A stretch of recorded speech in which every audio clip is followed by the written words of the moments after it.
नमस्कार विद्यार्थी मित्रांनो, राधेश्याम ट्युटोरियल्स मध्ये आपलं स्वागत आहे. मागच्या लेक्चरला आपण व्हेरिएबल सेपरेबल फॉर्म बघितला आणि हेही बघितलं की प्रत्येक मार्चच्या एक्झाम मध्ये त्या टाइपचं एक एक्झाम्पल कंपल्सरी येत आहे, म्हणजे फिक्स आहेच. त्यामुळे तुम्ही तो व्हिडिओ जर बघितला नसेल तर नक्की बघा. त्याचबरोबर थेरमचे पण सगळे जेवढे पण बोर्डला येणारे थेरम आहेत, वेक्टर असेल, डिफरन्शिएशन, इंटिग्रेशन, सगळ्यांची प्लेलिस्ट तयार आहे. तुम्ही डिस्क्रिप्शन बॉक्स मध्ये चेक करा, त्याची लिंक मी दिलेली आहे. थेरमचा पार्ट सगळ्यात मेन करा कंप्लीट. ठीक आहे. आता या लेक्चरला डिफरन्शियल इक्वेशन मधील आपण पुढचा टाइप घेणार आहे, जो आहे होमोजिनियस इक्वेशन.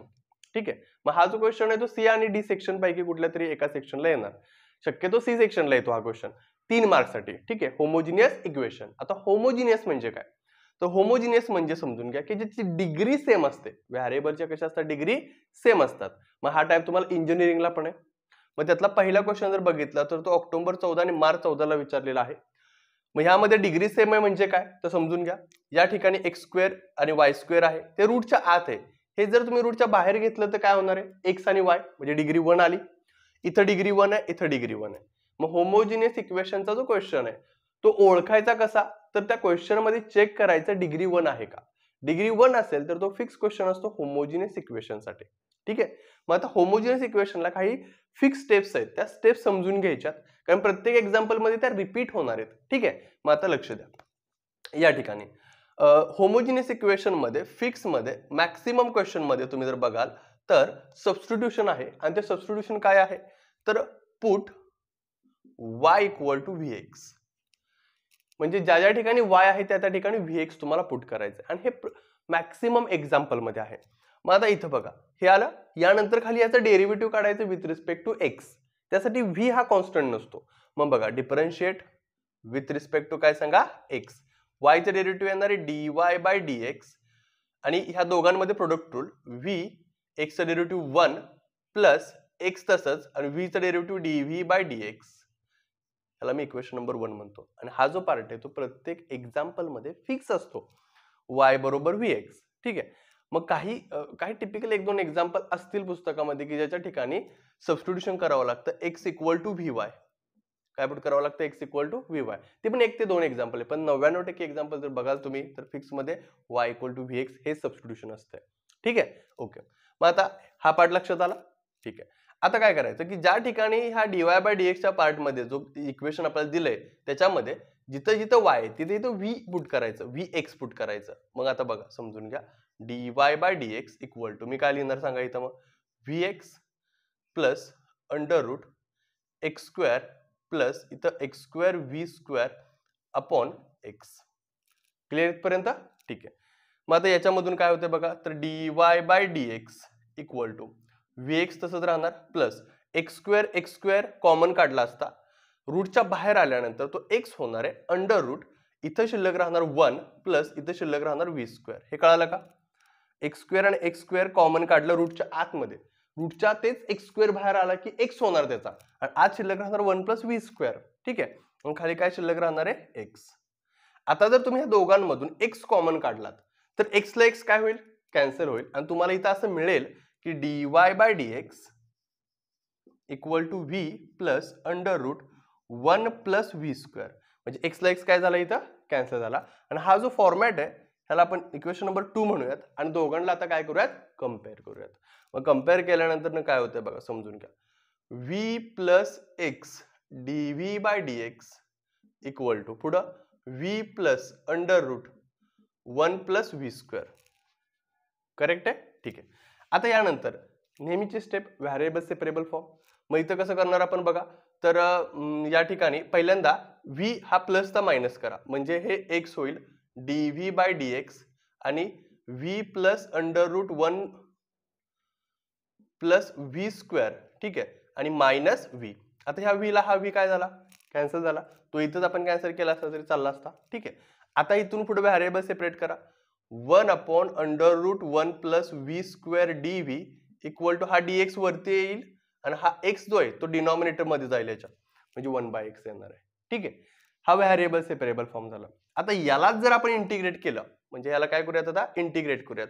इंटिग्रेट केला तर तुम्हाला फॉर्म्युला माहिती आहे 1 upon under root a square plus x स्क्वेअरचा फॉर्म्युला काय असतो? Log of x plus under root a square plus x square. Correct आहे. रूट मधला फॉर्म्युला लक्षात ठेवा, विदाउट रूटचे वेगळे आहेत, रूटचे वेगळे आहेत. मग इथं येणार आहे लॉग एक्स म्हणजे इथं व्ही आहे plus under root 1 plus v square, ठीक आहे, इक्वल टू 1/x म्हणजे लॉग एक्स. आणि दोन्ही टर्म्स जर लॉग मध्ये असतील तर मागच्या लेक्चरमध्ये मी तुम्हाला सांगितलंय की जो कॉन्स्टंट असतो इंटिग्रेशनचा तो पण लॉग मध्येच घ्यायचा, ठीक आहे. ओके, मग आता इथं व्ही ला पुट करायचं, व्ही ला रिप्लेस करायचं. व्ही ला कशाने रिप्लेस करणार बघा, इथं व्ही ला आपल्याला रिप्लेस करावं लागेल वाय अपॉन एक्स न, वाय अपॉन एक्स. करेक्ट आहे. मग ज्या ज्या ठिकाणी व्ही दिसतंय त्या त्या ठिकाणी वाय अपॉन एक्स सबस्टिट्यूशन करावं लागणार आहे तुम्हाला. मग इथं काय होणार आहे log y upon x plus इथं काय येणार सांगा under root 1 plus y square upon खाली काय येणार आहे समजून घ्या, हे y square upon x square, आणि हे ओव्हरऑल कसं आहे रूट मध्ये हे समजून घ्यायचं. करेक्ट आहे. आणि इक्वल टू इथं काय येणार आहे लॉग एक्स सी, ठीक आहे. मग इथं आपण असं करू शकतो की लॉगला लॉग काय होणार इथं कॅन्सल, आणि या ठिकाणी तुम्ही सिम्प्लिफिकेशन करा तर असं येईल y plus y upon x plus under root इथं येणार x square plus y square, आणि रूटच्या आता आतमध्ये असताना हा एक्स स्क्वेअर आहे आणि तो पण कुठे आहे सांगा रूटच्या आतमध्ये एक्स स्क्वेअर आहे. रूटच्या बाहेर आल्यानंतर खालचा एक्स स्क्वेअरचा काय होणार आहे एक्स होणार आहे, इक्वल टू इथं काय येणार एक्स सी, म्हणजे इथं आलं वाय प्लस बघा समजून घ्या under root x square plus y square upon x, कारण हा एक्स स्क्वेअर बाहेर आला की एक्स झाला, हा एक्स म्हणजे डिनॉमिनेटर मध्ये दोन्ही ठिकाणी एक्स कॉमन आहे, ठीक आहे, इक्वल टू इथं काय झालं एक्स सी. आणि हा जर एक्स मी इकडे आणला तर तुम्हाला इथं असं मिळेल, जर हा मी एक्स कुठं आणला इकडे आणला तर एक्स स्क्वेअर सी मिळेल आणि इथं हा पार्ट मिळेल, म्हणजे हे तुमचं फायनल इक्वेशन असणार. सोपं आहे माझ्या माहितीप्रमाणे, तरी फार सोपा पार्ट आहे, काहीच अवघड नाहीये. तुम्हाला स्टेप्स लक्षात ठेवायच्यात. एक एक्झाम्पल समजून घ्या, नाही लक्षात आलं तरी इथून पुढे आता दुसरं एक्झाम्पल कंटिन्यू करा शांतपणे, हे लिहून घ्या पहिल्यांदा. आता दुसऱ्या एक्झाम्पल मध्ये पण हा पार्ट सेम राहणार आहे पूर्णपणे, म्हणजे तुम्हाला सिमिलरिटी बऱ्यापैकी दिसतील, म्हणजे तुमच्या लक्षात चांगल्या पद्धतीने. हे लक्षात आलंय, ठीक आहे. आता नेक्स्ट एक्झाम्पल बघून घेऊयात आपण. जुलै 18 ला आलेलं एक्झाम्पल आहे. ह्यामध्ये काय सांगितलंय बघा की x square dy by dx, बघा डिग्री किती आहे 2, डिग्री किती आहे 2. आता इथं म्हणाल तुम्ही की सर इथं डिग्री तर 2 नाहीये, आहे की एक्स ची डिग्री 1 वाय ची डिग्री 1 आणि प्रोडक्ट आहे दोघांचा प्रोडक्ट आहे, कंबाईन डिग्री आपण कन्सिडर करणार आहे. प्लस किंवा मायनस असेल तर सेपरेट डिग्री होते. इथं पण प्लस आहे म्हणजे वाय ची डिग्री 2 येणार, सेपरेटली कन्सिडर करणार आपण, म्हणजे इथं 2 2 2 म्हणजे होमोजिनियस टाइप आहे, ठीक आहे. मग आता हा एक्स स्क्वेअर मी पहिल्यांदा इकडे काय करतो डिवाइड करतो, म्हणजे मला मिळेल डीवाय बाय डीएक्स. शक्यतो डीवाय बाय डीएक्स पहिल्यांदा काढून घ्यायचं, ठीक आहे. मग इथं काय येणार सांगा x square plus x Y plus y square upon x square. Correct आहे. त्याला इक्वेशन नंबर म्हटलं तरी चालतं, नाही म्हटलं तरी चालतंय, चला ठीक आहे. पुट वाय इक्वल टू काय पुट करायचं रे व्हीएक्स. आता हाच पार्ट रिपीट होणार सगळा. त्यानंतर काय करायचं डिफरन्शिएट करायचं विथ रिस्पेक्ट टू एक्स, ठीक आहे. मग डीवाय बाय डीएक्स हेच मिळणार ना तुम्हाला, कोणतं v plus x dv by dx. मी तुम्हाला काय म्हटलं मॅक्सिमम एक्झाम्पल मध्ये हा जो पार्ट आहे तो रिपीट होतो, ठीक आहे, म्हणजे ते घ्यावंच लागतं आपल्याला. आता काय करणार आपण की ज्या ज्या ठिकाणी वाय त्या त्या ठिकाणी व्ही एक्स पुट करणार आहे, म्हणजे इथं आपण असं करणार की dy by dx equal to x square plus x into y म्हणजे v x plus y square म्हणजे v square x square upon काय सांगा एक्स स्क्वेअर. मग याच्यातून तुम्ही एक्स स्क्वेअर एक्स इथं पण x into x x square होणार, हा एक्स स्क्वेअर कॉमन काढा आणि कॅन्सल करा, मग शिल्लक राहिलं 1 प्लस व्ही स्क्वेअर आणि हे आलं डीवाय बाय डीएक्स. ह्याला इक्वेशन नंबर मी काय म्हणतो 2. मग हे डीवाय बाय डीएक्स आणि हे डीवाय बाय डीएक्स आपण काय करणार कम्पेअर करणार. मग आता समजून घ्या फ्रॉम 1 and 2, फ्रॉम 1 and 2 1 आणि 2 वरून काय लक्षात आलं आपल्या, तर पहिल्यावरून असं लक्षात आलं की v plus x dy by dx ही व्हॅल्यू आहे डीवाय बाय डीएक्स ची, आणि नंतर इथं आहे 1 प्लस व्ही स्क्वेअर. करेक्ट आहे. ही पण डीवाय बाय डीएक्स ची टर्म, ही पण डीवाय बाय डीएक्स ची टर्म. मग सांगा इथं काय कॅन्सल होतंय, व्ही ला व्ही कॅन्सल, शिल्लक राहिलं x dv by dx equal to पुढं 1 प्लस व्ही स्क्वेअर. आता इथं व्हॅरिएबल सेपरेट करा, 1 प्लस व्ही स्क्वेअर हे मल्टिप्लिकेशनचं खाली येईल, हा डीएक्स वरती जाईल, हा एक्स खाली येईल इकडं, म्हणजे हे असं होणार आहे 1 plus v square dv equal to 1 upon x dx. हे झालं व्हॅरिएबल सेपरेबल फॉर्म. मग आता ह्याच्यानंतर आपण लगेच काय घेतो इंटिग्रेशन घेतो. मग इथंच मी इंटिग्रेशन घेतो बघा. इंटिग्रेशन घेतलं की तुम्हाला माहिती आहे फॉर्म्युला की इंटिग्रेशन 1/x² प्लस a² चा फॉर्म्युला काय असतो. फॉर्म्युला आहे हा 1/a tan इनवर्स x/a. बरोबर आहे का. मग 1/1 प्लस v² ला पण काय येणार आहे 1/a. a म्हणजे 1च आहे तर मग 1च येणार आहे. ठीक आहे 1 इंटू टॅन इनवर्स x म्हणजे इथं v अपॉन इथं येणार 1. ठीक आहे म्हणजे हा पार्ट लक्षात आला तुमच्या कसा घेतला आपण तो. इक्वल टू इथं आलं लॉग x. आता हा लॉग मध्ये पार्ट आहे. तुम्ही लॉग मध्ये नाही घेतला तरी चालतंय प्लस सी मी घेतो फक्त कारण दोन्ही साईडला लॉग पाहिजे ना तर त्याचा फायदा होतो. मग v ला रिप्लेस करणार आपण सांगा. इथं v ला कशाने रिप्लेस करणार v बरोबर y/x हे समजून घ्यायचं. v बरोबर काय सांगा y/x. तेच आपण इथं पण केलेलं या स्टेप नंतर ना. ठीक आहे या स्टेप नंतर इथं y/x पुट केलेलं. सिमिलर केस मध्ये इथं काय येणार सांगा मग tan inverse y/x equal to log x plus c. हे फायनल आन्सर आलं. यामध्ये जर तुम्हाला पर्टिक्युलर सोल्युशन विचारलं असतं तर x आणि y ची व्हॅल्यू दिली असती त्यांनी. ठीक आहे म्हणजे माझ्या माहितीप्रमाणे बऱ्यापैकी तुम्ही जर बघाल तर एक्झाम्पल फार सोपं आहे काहीच अवघड नाहीये. फक्त तुम्हाला काही स्टेप्स समजणं गरजेचे आहेत.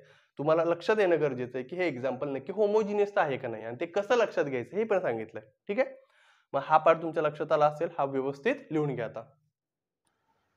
आता तुम्हाला होमवर्कला मी एक एक्झाम्पल दिलेला आहे. एक्झाम्पल आहे x into y dy/dx equal to x² plus 2y².